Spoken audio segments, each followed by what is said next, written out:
तो डिवीज लैब्स ये एक्चुअली एक ब्रोकरेज नोट भी आया था कि शायद वो जो पिछले क्वार्टर का सेलिंग जो एक प्रेशर था एक्सपोर्ट्स का, वो थोड़ा इस क्वार्टर में थोड़ा बेटर रहा है। और इसके लिए आपने देखा होगा कि थोड़ा नीचे के लेवल से स्टॉक घुमा है और एक अच्छी खासी बाइंग इस समय स्टॉक में आपको देखने को मिल रही है। आयशर मोटर्स में मोमेंटम है आज। आयशर मोटर्स अब वापस मॉर्निंग हाई पर, और देखिए बैंक निफ्टी ने वापस 44,000 डिफेंड कर लिया किसी तरीके से। चलिए अब हम एक काम करते हैं। अब हमारे साथ अनु जैन जुड़ गई हैं, इंडिया इन्फोलाइन वेल्थ की प्रेसिडेंट हैं वो, और काफ़ी समय से मार्केट को ट्रैक कर रही हैं। काफ़ी वेटरन नाम, काफ़ी जाना माना नाम मार्केट में। Anu ji, good morning. एक one way rally Indian market में, खासतौर से बैंकिंग शेयरों की बदौलत। अब यहाँ पर ईयर एंड हो रहा है, तो एक फ्रेश कॉल क्या होगी? जो 2023 का एक आउटलुक होगा इस समय, वो क्या होगा निफ्टी और बैंक निफ्टी दोनों के लिए? गुड मॉर्निंग अनुज। पहले तो एक चीज करेक्शन, हमारा नाम बदल गया है। अब हम आईएफएल वेल्थ की बजाय 361 है। तो ओके, वो नाम चेंज हो गया है। चेंज करा देते हैं uh, उसको। हाँ हाँ जी, थैंक यू। हाँ। ओवरऑल आप एक साल जो बहुत टफ रहा है उसके एंड पे आप एक हाई की तरफ हैं। uh, बहुत सारे लोग कैश के साइड पे बैठे हैं। बहुत एटलीस्ट 10 to 20% बहुत लोगों के पास कैश है। सारी तकलीफें खत्म नहीं है लेकिन हम एक रेट हाइक साइकिल के एटलीस्ट 50-60% पाथ को हम एक क्रॉस कर चुके हैं। हमने क्रिप्टो को भी और क्रिप्टो की काफी कंपनीज को बेली अप जाते हुए देख लिया है। जो लोगों को उम्मीद थी कि ये एक स्ट्रेस सेक्टर रहेगा, हो सकता है अगले 3 से 6 महीने में थोड़ा बहुत और रहे। एक वॉर जो इतने महीनों से चल रहा है वो अभी भी कोई खत्म होने के लेवल पे नहीं दिख रहा है। लेकिन हाँ, क्रूड जिस तरीके से गिरा है और आज जैसे न्यूज थी कि हमें रशिया से $60 पे मिलेगा, तो वो एक सब चीज इनहेरेंटली बुलिश है। जो एक यूएस में कल मूव आया जिसके हिसाब से डॉलर पीक दिखा रहा है, that's also good for emerging market. Having said that, आप एक 19.5 नाउ टुवर्ड्स 20 टाइम्स फॉरवर्ड, जो आपके स्टैंडर्ड डिविएशन 1-1.5 टाइम हायर है फॉर नॉर्मल वैल्यूएशंस, वो अभी भी है। बट जो मैं पहली बार देख रही हूँ, चाहे आप उसको फंडामेंटली देखें या टेक्निकली देखें हैं, आप बिना फ्लोज के इतना दूर आ चुके हैं। ये नहीं कह रही हूँ कि आपको बहुत भयंकर फ्लोज मिलेंगे, बट अगर आपको डिसेंट फ्लोज भी मिलेंगे तो आपका एक डाउन साइड जो है वो इन प्लेस आ जाता है। तो लगभग 18,000 या 17,900 जो एक पीक लेवल माना जाता था, वो अब काफी अच्छा सपोर्ट देगा। यहाँ से करीबन लगभग 4-5% नीचे है। अगर वो टूटा तो आप 18,400-600 तक, सॉरी 17,400-600 तक भी जा सकते हैं। बट मेरे ख्याल से अब एक जो उम्मीद थी कि आप पिछले 6 महीने से पहले सुन रहे थे हम जी 14,000 तक जाएंगे, या हम 15,100, तो जब टेस्ट किया था तो सबने, बहुत कम लोगों को हम कन्विंस कर पाए थे कि यहाँ पे लेने लायक लेवल है। तो वो लेवल्स नहीं दिख रहे हैं।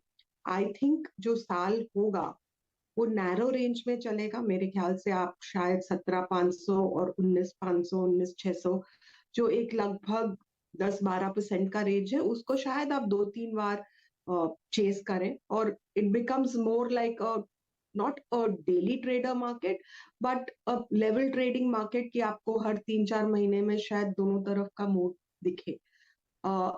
Once the cycle to raise rates is towards the end, जो 6 महीने आगे है, probably तब ये कंसोलिडेशन खत्म करके हमें कुछ further move towards 20,000 दिख सकता है।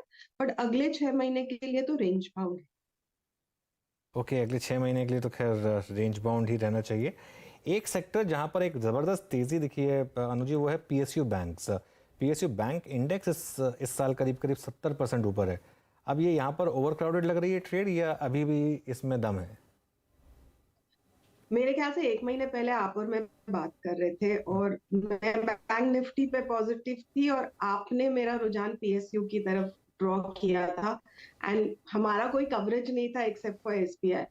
तो कभी कभी आपसे जब बात करो तो हमारा भी दिमाग खुलता है, बिकॉज उस समय वाइल वी वर टॉकिंग मेरे को था कि पीएसयू ईटीएफ लिया जा सकता है। हम्म। एंड बिलीव मी, आपसे बात करके उस दिन हमने बहुत से क्लाइंट्स को दिलाया था करीब 39 से 40 के बीच में। एंड 1 महीने में हम उसको 50 पे देख रहे हैं, जो एक लगभग 25% का रिटर्न है। मुझे नहीं लगता है कि ये बेचने लायक लेवल है। हाँ, थोड़ा सा अगर कंसोलिडेशन आए, क्योंकि इतना तेज दौड़ चुका है, तो आई थिंक कंसोलिडेशन में लेने लायक है। क्योंकि मैं इसको स्टडी कर रही थी 2-3 दिन पहले, तो ये सब आपका बीओबी, पीएनबी और बाकी सब के कारण चला है। जबकि अभी तक आपका स्टेट बैंक ऑफ इंडिया जो एक 615 का एक उसका लिमिट था, आज पहली बार उसके ऊपर कॉन्फिडेंटली ट्रेड किया है, बट उसने अभी तक कंट्रीब्यूट नहीं किया है। तो जिस हिसाब से मुझे लग रहा है कि प्रोबेबली 47-48 के आसपास ये करेक्ट कर सकता है because of a technical correction. But overall तो मुझे कम से कम 10 से 15% अभी और दिख रहा है। तो even for people where we bought it for 39-40, I'm not going to sell it now. I'm going to probably add and pyramid towards 50-51, probably 55 से 57 के बीच में आपको अगले 6 महीने में दे सकते। कि जो आपने बात बोली, कोशिश यही रहती है कि आपसी बातचीत में कुछ स्टॉक्स, कुछ सेक्टर्स निकल आएँ जिससे थोड़ा दर्शकों का फ़ायदा हो जाए, तो उसी में खैर हमको खुशी मिलती है। Veeru, over to you.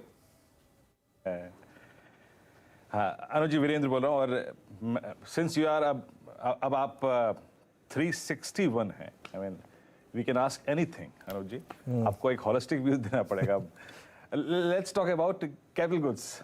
और कहा जाता है कि एंट्री के साथ साथ एक बहुत ही वाजिब एग्जिट भी बहुत ज़रूरी है। जो लास्ट रिपोर्टेड अर्निंग्स थी उसमें no doubt, I mean L&T की अर्निंग्स बहुत शानदार थी, ऑर्डर बुक काफ़ी स्ट्रॉन्ग थी और इंटेक काफ़ी स्ट्रॉन्ग था, बहुत स्ट्रॉन्ग। और आप देखिए भी उन्होंने शेयर भी किया था। बट इतने बड़े मूव के बाद और बहुत दिनों बाद एल&टी ने लीड किया कैपिटल गुड्स के स्विंग को। आपका कैपिटल गुड्स पे व्यू क्या है, और अभी भी इस प्राइस पर कितना रिवॉर्ड बाकी है, या फिर कैश में कन्वर्ट करना चाहिए अपने प्रॉफिट्स को? देखिए, आप इलेक्शन ईयर में घुस रहे हैं, तो ये तो सबको पता है कि इलेक्शन ईयर में ये स्टॉक्स एटलीस्ट बजट, जब तक बजट नहीं आउट होगा और एक्चुअल क्लैरिटी नहीं मिलेगी कि किसको फायदा है या किसको नहीं फायदा है, ये स्टॉक्स चलेंगे। अब यहाँ से बजट कितना खींच सकते हैं, बट जहां तक कि हमारा खुद का पोर्टफोलियो, मॉडल पोर्टफोलियो है, we are positive on Larsen. We are not yet doing the mid cap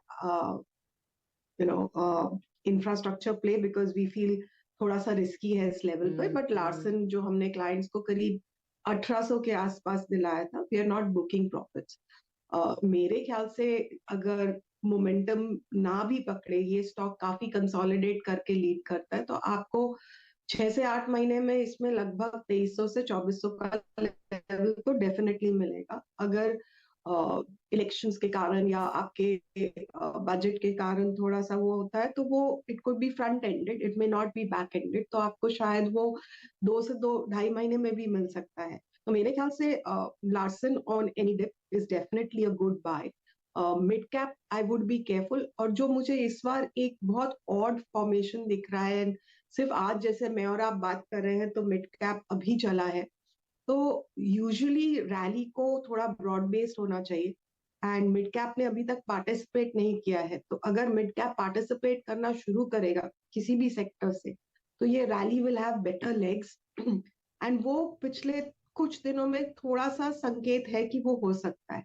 but वो जो पहला मूव था वो सब लार्ज कैप्स का था, जिसमें some of the PMSs have also underperformed, some of the mid-cap funds have underperformed. So I think if that starts going, then infra will also play and the entire indices will also play.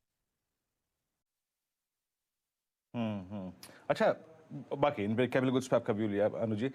अब जरा आते हैं NBFCs पर, और मैं थोड़ा सा NBFCs पे झुकाव इसलिए कर रहा हूँ क्योंकि अब थोड़ा गोल्ड में एक स्विंग है, गोल्ड इज हेडिंग हाई, तो एनबीएफसीज पे, गोल्ड फाइनेंस कंपनी से बात कर सकते हैं। लेकिन फ्रेंकली स्पीकिंग मैम, इस पूरे स्विंग में आई मीन 15,200 से लेकर करीब करीब 18,600 की ट्रेजेक्ट्री में हमने एक बहुत स्ट्रॉन्ग स्विंग, या फिर एक बहुत, अगर आप देखें, कन्विक्शन बाय अब तक विटनेस नहीं किया एनबीएफसीज में। एनी थॉट्स ऑन एनबीएफसीज, या फिर कोई पर्टिकुलर स्टॉक जो आप चेस कर रहे हैं, क्लाइंट्स को रिकमेंड किया गया है? देखिए, पहले भी हम बात कर चुके हैं, हम बजाज फाइनेंस के ऊपर पॉजिटिव है और उसने कुछ नहीं किया पिछले 3 महीने में, अगर आप देखेंगे। In fact it's been a negative player. उसके अलावा हमको चोला फाइनेंस पसंद है। एक पैरेलल ड्रॉ कर रही हूँ मैं, आपको अगर याद होगा कि पिछले 2-2.5 साल HDFC बैंक ने कुछ नहीं किया था, and now that it's broken out, and ये जो अभी 1650 के लेवल पे है, it's probably heading towards 1800. Specially मेरे को बजाज फाइनेंस, एंड कैवियट है कि हमारे क्लाइंट्स होल्ड करते हैं, मैं भी होल्ड करती हूँ पर्सनली, तो that's a caveat.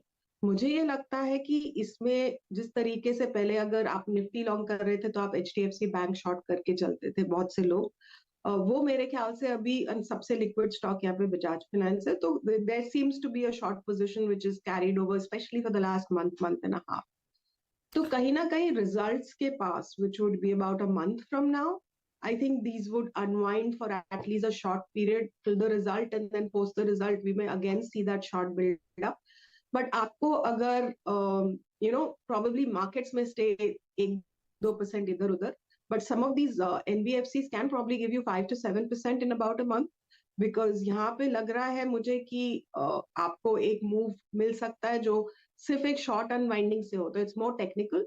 Fundamentally I think इस समय मुझे चोला सबसे ज्यादा पसंद है, एंड ये जो करीब 750 के आसपास चल रहा है, I think we can see a 15% return in about a year.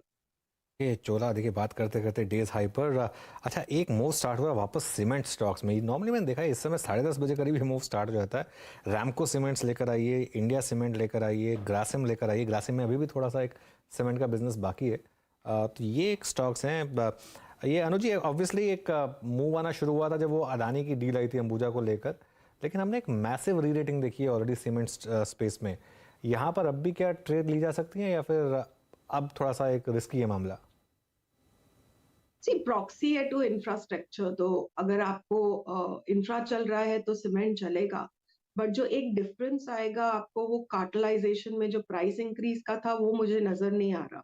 And एक लॉजिकल प्ले है कि अगर आपका अडानी इस सेक्टर में घुसा है एंड इज कंसोलिडेटिंग, तो द प्राइस वॉर्स में start. So I don't know how much they may get on price, it is now on volume growth and what are the margins that they can maintain. तो मेरे हिसाब तक ये probably trade है आपका budget तक, but probably in this hike you should slowly kind of take in your profits. I would rather play the infra companies directly rather than paying on these. अनुज जी, शुक्रिया आपका जुड़ने के लिए हमारे साथ और ये सारे स्टॉक्स सामने रखने के लिए और ये अपडेट देने के लिए कि अब कंपनी का नाम चेंज होकर 361